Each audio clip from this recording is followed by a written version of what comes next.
مہمان کا رزق ایک سچا واقعہ بیان کیا جاتا ہے کہ کسی گاؤں میں ایک صاحب کا اپنی بیوی سے جھگڑا ہو گیا۔ ابھی جھگڑا ختم نہیں ہوا تھا کہ اسی اثنا میں ان کے گھر مہمان آ گیا۔ خاوند نے اسے اپنے بیٹھک میں بٹھا دیا اور بیوی سے کہا کہ فلاں رشتہ دار مہمان آیا ہے، اس کے لیے کھانا بنا لو۔ وہ غصے میں تھی، کہنے لگی نہ تمہارے لیے کھانا ہے نہ تمہارے مہمان کے لیے۔ وہ بڑا پریشان ہوا کہ لڑائی تو ہمارے اپنے ہے، اگر رشتہ دار کو اس بات کا پتہ چل گیا تو خواہ مخواہ خاندان میں بات ہوگی اور خواری الگ سے ہوگی، لہٰذا خاموشی سے آ کر مہمان کے پاس چپ چاپ بیٹھ گیا۔ اتنے میں اسے خیال آ گیا کہ چلو بیوی اگر روٹی نہیں پکاتی تو سامنے والے ہمارے ہمسائے بہت ہی اچھے لوگ ہیں، میں انہیں ایک مہمان کا کھانا پکانے کے لیے کہہ دیتا ہوں۔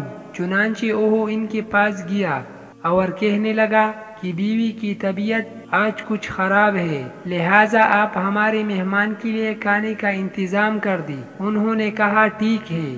وہ مطمئن ہو کر مہمان کے پاس آ کر بیٹھ گیا کہ مہمان کو کم از کم کھانا تو مل جائے گا، جس سے میری عزت بھی بچ جائے گی۔ تھوڑی دیر کے بعد مہمان نے کہا کہ ذرا ٹھنڈا پانی تو لا دیجیے۔ وہ اٹھا کہ گھڑی کا ٹھنڈا پانی لاتا ہوں۔ اندر گیا تو دیکھا کہ بیوی تو زاروں قطار رو رہی ہے۔ وہ بڑا حیران ہوا اور کہنے لگا کیا بات ہے؟ اس نے پہلے سے بھی زیادہ رونا شروع کر دیا۔ کہنے لگی بس مجھے معاف کر دے۔ اس کے خاوند نے کہا کہ بتاؤ تو صحیح، آخر تمہارے رونے کی وجہ کیا ہے؟ تم ایسی کیوں رو رہی ہو؟ بیوی نے کہا کہ پہلے مجھے معاف کر دے، پھر میں آپ کو اپنی بات سناؤں گی۔ خیر اس نے کہہ دیا کہ جو لڑائی جھگڑا ہوا ہے میں نے وہ دل سے نکال دیا ہے اور تمہیں معاف کر دیا ہے۔ پھر وہ کہنے لگی کہ جب آپ نے آ کر مہمان کے بارے میں بتایا اور میں نے کہہ دیا کہ نہ تمہارے لیے کچھ پکے گا اور نہ ہی تمہارے مہمان کے لیے کچھ پکے گا تو آپ چلی گئی، مگر میں نے دل میں سوچا کہ لڑائی تو میرے اور آپ کی ہے اور یہ مہمان رشتہ دار ہے، ہمیں اس کے سامنے اپنے جھگڑے کی پول نہیں کھولنا چاہیے۔ چنانچہ میں اٹھی کہ کھانا بناتے ہو۔ جب میں باورچی خانے میں گئی تو میں نے دیکھا کہ جس بوری میں ہمارا آٹا پڑا ہوتا ہے ایک سفید لباس شخص اس بورے میں سے آٹا نکال رہا ہے۔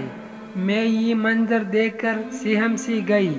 وہ مجھے کہنے لگی کہ اے خاتون پریشان نہ ہو، یہ تمہارے مہمان کا حصہ تھا جو تمہارے آٹے میں شامل تھا۔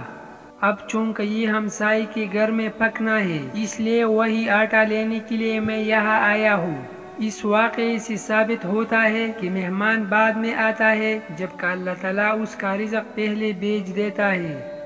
وظننت أنا أني بذلك حزت غنى فوجدت أني خاسر فتلك مظاهر